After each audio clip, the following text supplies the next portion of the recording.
Hello guys, welcome back कंचन Christian art. देखिए ये पट्टियाँ बनाई हैं मैंने। इसी तरह की पट्टियों से लड्डू गोपाल जी की पूरी ड्रेस बनाएंगे। बहुत सुंदर ड्रेस बनेगी और बहुत ही सुंदर ड्रेस लग रही है। तो चलिए वीडियो को शुरू करते हैं। इसमें आप देख सकते हैं लड्डू गोपाल जी कितने अच्छे लग रहे हैं। तो देखिए मैंने इस तरह से पट्टियाँ ली हैं। इनकी जो इस तरह से चौड़ाई है 2 इंच है और इस तरह से लंबाई इसकी 6.5 इंच है। ठीक है। और इसके बाद अब मैंने ये नेट की पट्टियाँ ली हैं। इनकी जो चौड़ाई है वो इस तरह से 3.5 इंच है। ठीक है। इनको इस तरह से फोल्ड करना है और फिर इसमें इस तरह से फिल लगा देनी है। फिल लगा कर इनको सिल देना है। तो इस तरह से मैं ये सारी पट्टियाँ तैयार करूँगी। इस तरह की हमने कई सारी पट्टियाँ बनाई हैं जिनसे हम पट्टियाँ बनाएंगे। उन्हीं पट्टियों से हम ड्रेस बनाएंगे लड्डू गोपाल जी की। तो देखिए ये पट्टी हमने इस तरह से लेनी है, इस तरह से फोल्ड करनी है। फिर इस तरह से दोनों साइड से थोड़ा थोड़ा इसको मोड़ना है। इसको चाहे तो आप पहले सिल भी सकते हैं और इसके बीच में इस फ्रिल की पट्टी को इसमें रखकर सिल देंगे। तो इस तरह से इस ड्रेस को तैयार करेंगे। इस तरह से ये पट्टियाँ बनाएंगी और ये सारी पट्टियाँ इसी तरह से बनाएंगे। तो मैं इसमें ये एक पट्टी बनाकर दिखा रही हूँ। इसके बाद आप सारी पट्टियाँ इसी तरह से बना सकते हैं। आप चाहे तो इन्हें अलग अलग कलर से बना सकते हैं। मैंने ये एक ही कलर से बनाई है। और वीडियो का पूरा देखिएगा जिससे कि आपको पूरी वीडियो समझ में आए, पूरी ड्रेस बनाने में आसानी हो। अगर आप मेरे चैनल पर नए हैं तो प्लीज़ चैनल को सब्सक्राइब कीजिएगा। मेरे चैनल पर और भी अच्छी अच्छी वीडियोज़ की ड्रेसेज हैं तो आप उन्हें भी देखिएगा। अभी देखिए कितनी सारी पट्टियाँ मैंने तैयार कर ली हैं। इस तरह से इन्हीं से हम ड्रेस बनाएंगे। पूरी ड्रेस सिर्फ इन्हीं पट्टियों से बनेगी। तो अब देखिए इस तरह से मैंने एक पट्टी ली है, 2 इंच चौड़ाई है इसकी और इसकी लंबाई इस तरह से 15 इंच है। तो इसको एक साइड से इस तरह से फोल्ड कर लेना है और इसको सिल देना है। एक साइड की मोड़ लगाकर सिलेंगे इसको, पूरी पट्टी को। तो ये देखिए पूरी पट्टी मैंने सिल दी है। अब इस पट्टी को हम इस तरह से रखेंगे और ये जो हमने पट्टियाँ तैयार की हैं उनके लिए हम बीच में यहाँ निशान लगाएंगे 4 इंच का।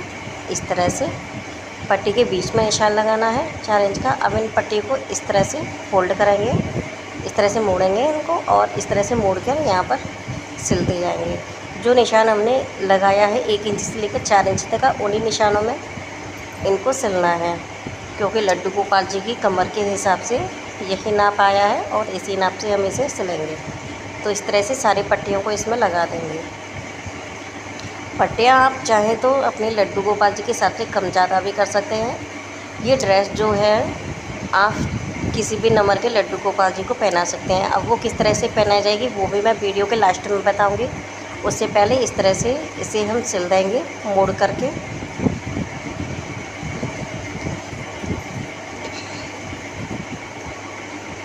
इस पूरी पट्टी को इस तरह से मोड़ के सिल दिया है। अभी देखिए इस तरह से इसको सिल दिया। अब ये जो हमने पट्टियाँ बनाई थी ये वाली, इनको हम यहाँ से सिल देंगे। इसमें थोड़ी थोड़ी इस तरह से सिलाई लगाएंगे।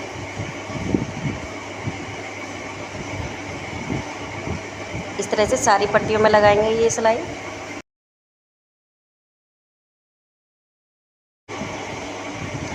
अब देखिए सारी पट्टियों में सिलाई लगाने के बाद ये जो फ्रिल है इनमें भी हम इस तरह से बीच में सिलाई लगा देंगे। इन दोनों को आपस में इस तरह से रखते हुए सभी पट्टियों के फ्रिल में इसी तरह से सिलाई लगाएंगे सबके बीच में।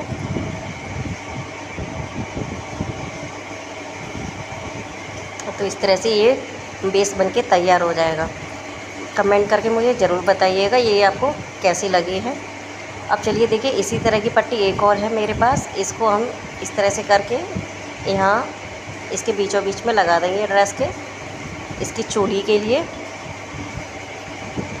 तो ये ड्रेस बनके तैयार हो जाएगी। ये ड्रेस जो है 2 नंबर से लेकर आप 8 नंबर तक के लड्डू गोपाल जी को बहुत ही अच्छी तरीके से आसानी से पहना सकते हैं। अब देखिए 1.5 इंच चौड़ी और इस तरह से 5.5 इंच लंबी पट्टी ली है मैंने उनका मुकुट बनाने के लिए। ये मैं 5 नंबर के लड्डू गोपाल जी के हिसाब से मुकुट बना रही हूँ।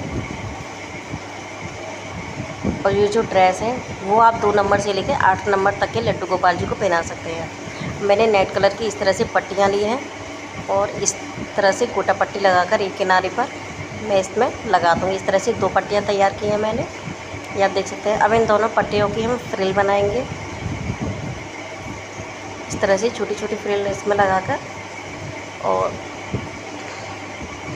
इस तरह से पूरी फ्रिल इसकी तैयार करें। तो ये देखिए मैंने फ्रिल बना ली है इसकी दोनों पट्टियों की।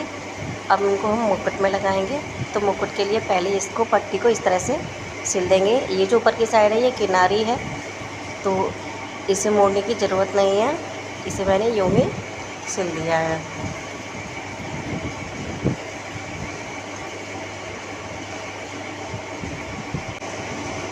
तो ये देखिए ये सिल चुकी है। अब इस तरह से इसको मोड़ेंगे और ऊपर की ये जो साइड है इसे अंदर की साइड दबाएंगे और इस पर सिलाई लगा देंगे।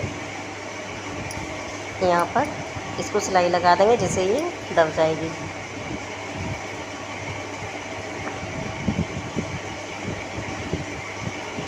देखिए सिलाई लगाने पर मैं फ्रिल को इस तरह से यहाँ पर लगा दूँगी, दोनों फ्रिल को इस तरह से जो शीश बना हुआ है।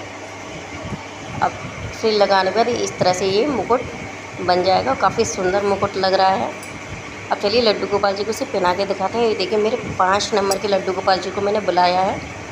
ये देखिए चोली जो है बड़ी चोली है इनके, क्योंकि ये बड़े लड्डू गोपाल जी तक के लिए है ड्रेस, इसलिए इनको पहनाना कैसे है छोटे लड्डू गोपाल जी को। तो इस तरह से आप इसे बड़े वाले लड्डू गोपाल जी को पहनाएंगे तो ये इस तरह से आएगी, और छोटों के लिए आप इसे थोड़ा ऊपर कीजिएगा जहाँ उनकी कमर है वहाँ तक लाकर इस तरह से आगे से, और पीछे यहाँ इस तरह से यहाँ रखिएगा इसको और डोरी इस पर बांध दीजिएगा।